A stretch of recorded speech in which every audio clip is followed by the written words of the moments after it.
প্রথমে নজর রাখা যাক, তার কারণ তীর্থঙ্কর ঘোষ কে না তৃণমূলের প্রাক্তন বিধায়ক, পানিহাটির প্রাক্তন বিধায়ক নির্মল ঘোষের ছিলেন, যিনি এবার প্রার্থীও হয়েছিলেন তৃণমূলের হয়ে, জেতেন। তো তার বিরুদ্ধে অভিযোগ তিনি নাকি আগ্নেয়াস্ত্র দেখিয়ে একজন লটারির টিকিট কেটে লটারি পেয়েছেন, সেই টিকিট নাকি কেড়ে নিয়েছিলেন। আরও মারাত্মক অভিযোগ, ভোটের পর আরও বড় সড়ো কাজ করতেন। কি করতেন না, তিনি করতেন হুমকি দিতেন, বোমা ছুটতেন। গ্রেপ্তার করা হয়েছে, তারপর তাকে যখন আদালতে নিয়ে যাওয়া হচ্ছে, তীর্থঙ্কর ঘোষ ডিম ছুঁড়ে মারা হলো তাকে। এক সময় দাপট দেখিয়েছে। পানিহাটির অনেকে বলেন বাবা ছেলের সমান দাপট ছিল।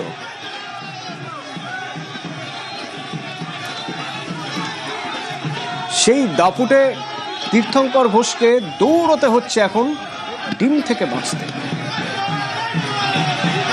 তাও বাঁচতে পারলেন কি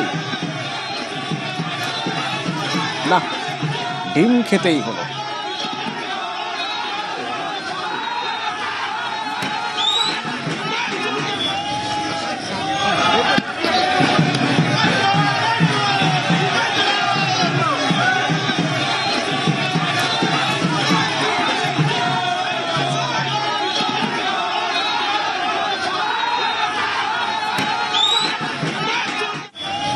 এই তীর্থঙ্কর ঘোষ যখন তার বিরুদ্ধে অভিযোগ একের পর এক, তার মধ্যে একটা অভিযোগ কি না আগ্নেয়াস্ত্র দেখিয়ে হুমকি।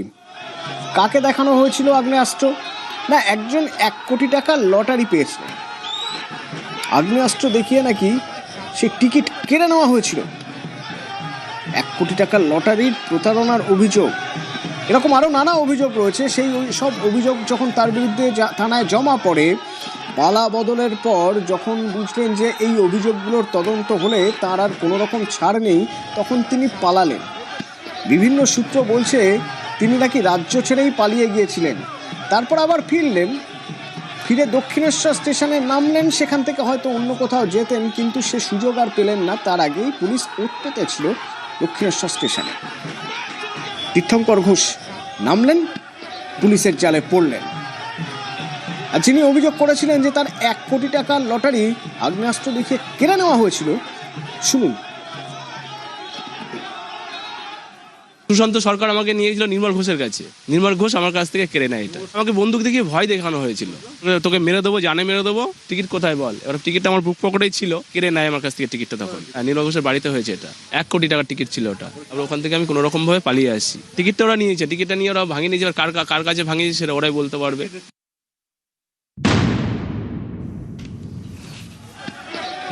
নেতা ভোটের আগে পর্যন্ত, ভোট চাইতে যাওয়া পর্যন্ত, কিন্তু ভোটের পরে ক্রিমিনাল। কেন এ কথা বলছি? তার কারণ অভিযোগ আসছে ভোটের পর বিজেপি নেতা জয় সাহার বাড়িতে বোমা মেরেছিলেন। অভিযোগ জয় সাহার।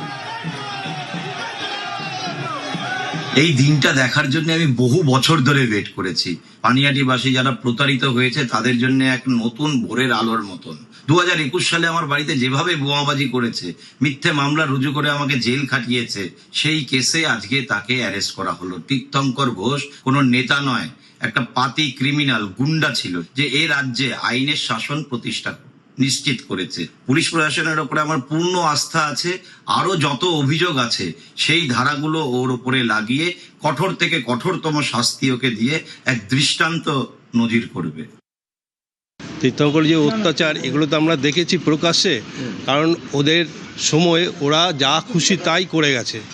বোমাবাজি, মানুষের ওপর, নিরীহ মানুষের ওপর অত্যাচার, কোনো কিছু ছিনিয়ে নেওয়া, এগুলো ওরা গায়ের জোরি করে সব কিছু করেছে, কারণ ওরা ক্ষমতায় ছিল যার জন্যে।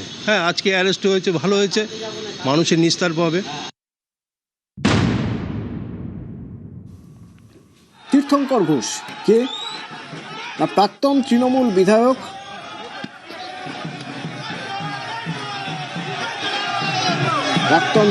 বিধায়ক, নির্মল ঘোষের ছেলে। তো তীর্থঙ্কর ঘোষ যখন গ্রেপ্তার, তখন স্ক্যানারে নির্মল ঘোষও, এখন যিনি পানিহাটির যিনি এখন বিধায়ক রত্না দেবনাথ, তিনি বলছেন কান টানলে মাথাও আসে। নির্মল ঘোষের ছেলে অ্যারেস্ট হয়েছে, নির্মল ঘোষ এখনো অ্যারেস্ট হয়নি, সোমনাথ দেও এখনো অ্যারেস্ট হয়নি, সঞ্জীব মুখার্জিও এখনো অ্যারেস্ট হয়নি। এরাই হচ্ছে সেই মানুষ যারা আমার মেয়েকে দ্রুততার সঙ্গে এনে তথ্য প্রমাণ লোপাটের যে হয়েছে তার শেষ তথ্য প্রমাণ লোপাটকারী। একজন ধরা পড়েছে, ছেলে ধরা পড়েছে, মানে বাবাও এবার ধরা পড়বে। কান টানলে মাথা তো আসবেই, সেই মাথার অপেক্ষায় আমরা আছি। সবাই পানিহাটিবাসী খুশি হবে সেই দিন, যেদিন এই নির্মল ঘোষের অত্যাচার থেকে রক্ষা পাবে। এখন উনি পালিয়ে আছেন, কিন্তু ওনার যে ক্ষমতা মিউনিসিপ্যালিটিতে, সেটা এখনও প্রভাব খাটিয়ে যাচ্ছেন। উনি পার পাবে না, অপরাধ করে কেউ পার পায় কোনো দিন?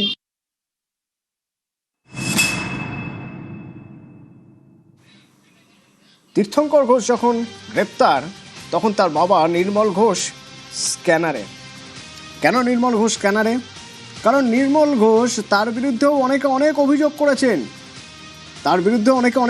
করেছেন। এই শনিবার পর্যন্ত পুলিশের খাতায় বেপাত্তা ছিলেন। শনিবার হঠাৎ নব তৃণমূলের দরবারে নির্মল ঘোষ, প্রাক্তন বিধায়ক, তার বিরুদ্ধে লটারি প্রতারণার অভিযোগ। বাঁচতেই কি নব তৃণমূলে যাওয়ার চেষ্টা নির্মলের? আর সেই কারণেই কি নির্মলকে দলে নেননি ঋতব্রতরা?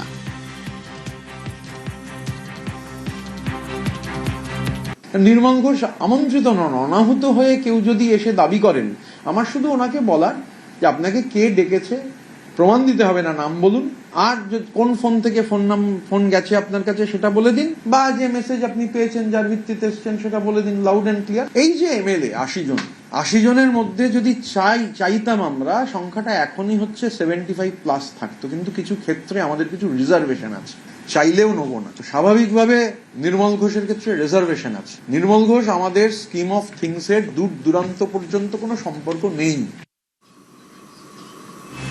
আর সেদিন নব তৃণমূলের সঙ্গে দেখা করে বেরিয়ে কি বলেছিলেন নির্মল ঘোষ? পাওয়া যাচ্ছে না তার দুটো কারণ। একটা হচ্ছে আমি ইলেকশন কন্টেস্ট করিনি, 3 নম্বর কারণ হচ্ছে দলের কোনো দায়িত্ব আমি নেই।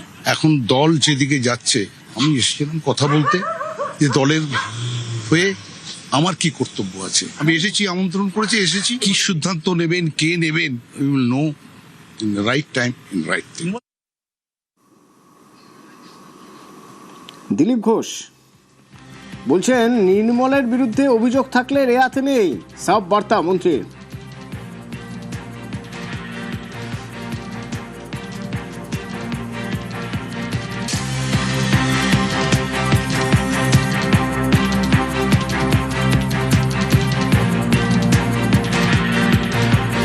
যে মিটিংয়ে যাই, যেখানেই যাক, যদি তার বিরুদ্ধে কোনো কমপ্লেন আছে, কোনো ইলিগাল কাজ, ক্রিমিনাল অ্যাক্টিভিটি আছে, পুলিশ তার বিচার করবে।